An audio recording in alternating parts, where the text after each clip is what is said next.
بسم اللہ الرحمن الرحیم۔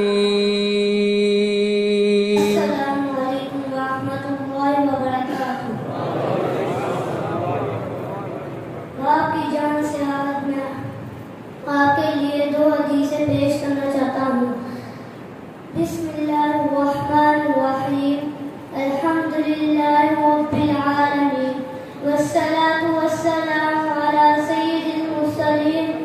اما بعد، قال النبی صلی اللہ علیہ وآلہ وسلم: الوالد أوسط من شق فاسع ذلك الباب بحسا۔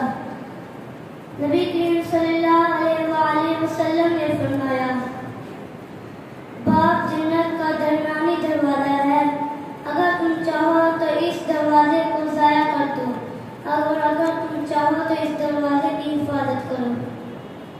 قال النبی صلی اللہ علیہ وآلہ وسلم: رضا رب في رضا الوالد، وسخط الرب في سخط الرب والوالد۔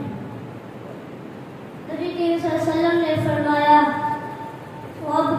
رب کی خوشنودی والد کی خوشنودی میں ہے، اور رب کی ناراضگی والد کی ناراضگی میں ہے۔